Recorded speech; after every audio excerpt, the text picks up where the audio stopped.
కాలభైరవుడు కుక్క మీదనే వాహనంగా ఉంటూ ఉంటారన్న. కాలభైరవుని ఉపాసన చేసే వాళ్ళందరూ కూడా కుక్కకి ఇలా ఏదో ఒకటి పెట్టడం అలా చేస్తూ ఉంటారు.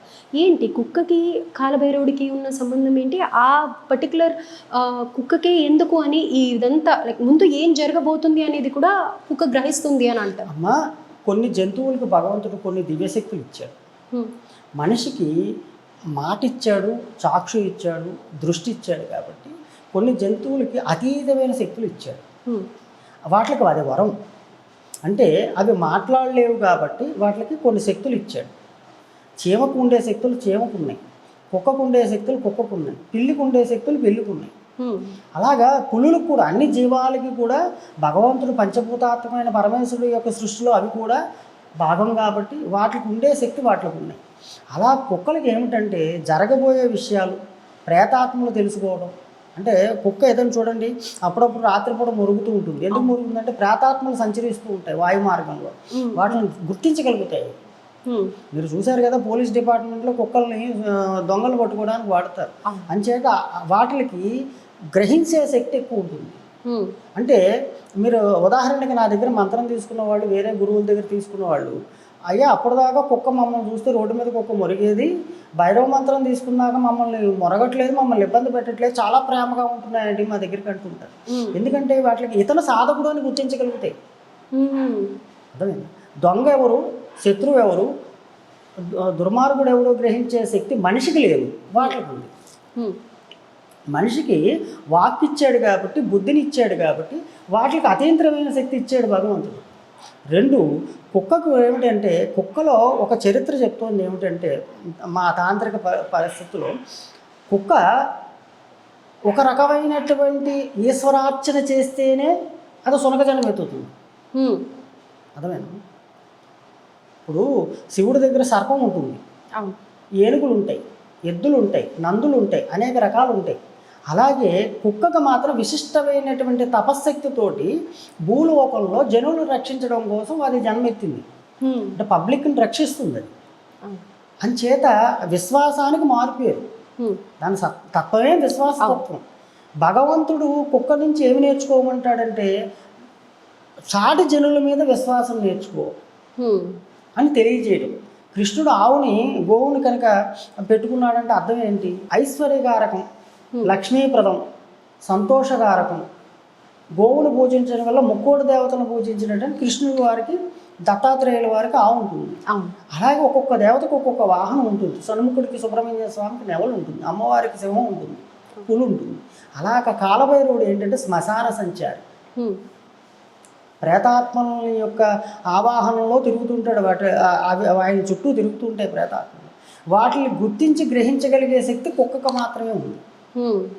ఇంకొకటి, ఏదైనా మానవుడికి ప్రమాదం వస్తుందంటే ముందుగా గ్రహించే శక్తి కుక్కకు ఉంటుంది. అందుకని ఏం చెప్తారు? భైరవుని ఉపాసించి కుక్కకి ఆహారం పెట్టమంటారు. ఎందుకు? ఆహారం పెట్టడం వల్ల మన కర్మ ట్రాన్స్ఫర్ అవ్వడం, తీసేసుకుంటుంది. మన కర్మని గ్రహిస్తుంది. రోజు పెట్టడం వల్ల రోజు కొంత కర్మ పోతూ ఉంటుంది. రెండు, మనకు వచ్చే ప్రమాదాన్ని గ్రహించి భైరవుడికి తెలియజేయగలుగుతుంది. అయ్యా మరి నాకు ఇలా ఆహారం పెట్టారు, మరి ఆయన ఇలా సమస్యల్లో ఉన్నాడు, ఆయన రక్షించని మా భైరవుడికి తెలియజేయగలుగుతుంది. అంచేత సునకాన్ని మనం రోజు అన్నం పెట్టడం అనేది, ఆ భైరవ ఉపాసకులందరూ కూడా, ఆ కాలభైరవుడు ఉపాసకులందరూ కూడా ఆ భైరవ స్వరూపమైనటువంటి సునకానికి మనం ఆహారం పెట్టడం అనేది నియమం. అయితే ఇక్కడ నల్ల కుక్కకి ఉండే ప్రాధాన్యత ఏంటి అంటే, ఇప్పుడు కాశీకి వెళ్ళొచ్చిన తర్వాత కూడా ప్రత్యేకంగా నల్ల కుక్కకి పూజ చేసి మనము అన్నదానం ఇలాంటివి చేస్తూ ఉంటాం. ఒకటమ్మా, ప్రతి దేవతకి రంగు, రుచి, తత్వాలు ఉన్నాయి. బుధుడు పచ్చ రంగులో ఉంటాడు, గురుడు పసుపు రంగులో ఉంటాడు, సూర్యుడు ఎరుపు రంగులో ఉంటాడు, చంద్రుడు తెలుపు రంగులో ఉంటాడని ఎలా అంటాము? రాజస, తామస, సాత్విక గుణాలని 3 గుణాలు ఉంటాయి దేవతల్లో. అందులో ఈయన తామస గుణం. ఎప్పుడు కూడా ఆ భైరవుడు తామస గుణం, కాళికాదేవి తామస గుణం. ఈ గుణం కలిగిన వ్యక్తులు ఎప్పుడు కూడా నీలవర్ణంలో కానీ నలుపు వర్ణంలో కానీ ఉంటారు. శనీశ్వరుడు కూడా తామస గుణం కాబట్టి నలుపులో ఉంటాడు. భైరవుడు నలుపులోనే ఉంటాడు, కాళికాదేవి నలుపులో ఉంటుంది. ఈ నలుపులో ఉన్న గుణానికి ఏంటంటే, సృష్టి చీకటమయంగా ఉంటుంది. అంతరిక్షంలో ఏమవుతుంది? వెలుతురు ఉండదు, చీకటమయంగా ఉంటుంది పూర్తి. చీకటి అంటే అంధకారం. అర్థమైంది? జ్ఞానం ఆ చీకటిలో ఇంత వెలుగు వచ్చినా కూడా బ్రహ్మాండమైన ఆ చీకటిలో దారి చూపించేంత వెలుగు అవుతుంది, జ్ఞానం పొందుతుంది. నలుపుకు ఉన్న ప్రాధాన్యత తెలుపుకు లేదు. ఎందుకంటే ప్రళయాంతకంలో నలుపే ఉంటుంది. కృష్ణ బిల్వం ఉంటాం మనం, ఇప్పుడు కూడా తెలుసుకోలేకపోయారు ఎవరు కూడా. అది నల్లగా ఉంటుంది, అర్థమైందా? అది కృష్ణ తులసి తెలుసు నల్లగా ఉంటుందని, కృష్ణ బిల్వం అని చెప్పి అంతరిక్షంలో ఉంటుంది.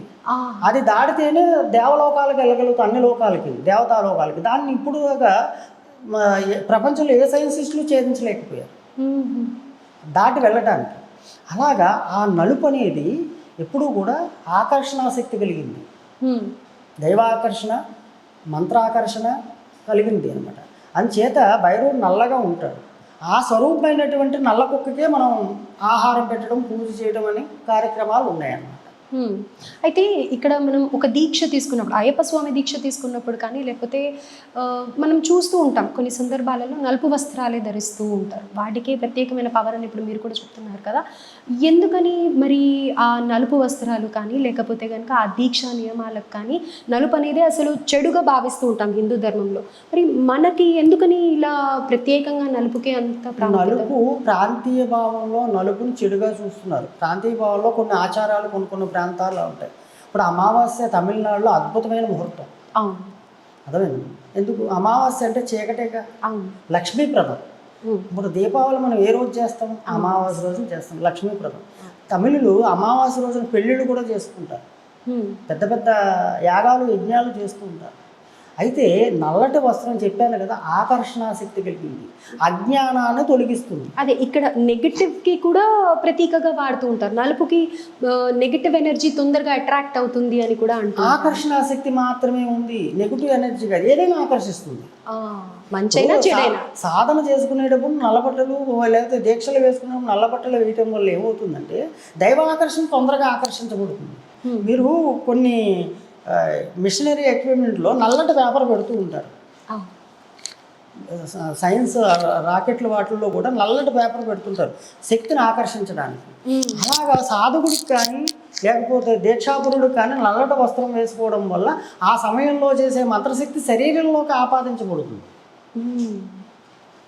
ఎప్పుడు వాడాలో అప్పుడు నలుపును వాడాలి, మిగతా సమయంలో వాడకూడదు. మరి అలా అంటే దృష్టి దోషం పోతుంది నలుపుని వాడితే. అందుకే కదా చిన్నపిల్లలకి నల్ల చుక్క పెడతాం మనం, అరికాలంలో పెడతాం. నలుపు నెగిటివ్ చేస్తుంది, అంటే నెగిటివ్ శక్తిని తీస్తుంది, అంతేగాని నెగిటివ్ శక్తిని ఆకర్షించదు. అది ఆకర్షణ శక్తి. ఇప్పుడు మన నల్లబుట్ట అలాగే పెట్టేయకుండా ఏదో ఓం అనో హ్రీం అనో ఏదో ఒక మంత్రంతో ఓం నమస్తే అనో కనుక పెట్టామనుకోండి, అది మంత్రాకర్షణ చేస్తుంది, బిడ్డకి దిష్టి తగలకుండా ఉంటుంది. చాలామంది నల్లటి బొట్టు పెట్టుకుంటారు, నరదృష్టి తగలకుండా పెట్టుకోవచ్చు. కానీ మంత్రపూర్వకంగా పెట్టుకోవాలి. ఏదైనా మంత్రపూర్వకం వేద మంత్రాలు ఏం చదవక్కలు, ఓం నమస్తేను మృత్యుంజయ మంత్రం ఏదో పట్టించి ఇలా ఓం కాలభైరవ అనుకుంటూ నల్ల బొట్టు పెట్టుకోవాలి. అప్పుడు నెగిటివ్ ఎనర్జీ పోతుంది, నరఘోష పోతుంది. అంటే నలుగుకి చాలా విశిష్టత ఉంది శాస్త్రాల్లో.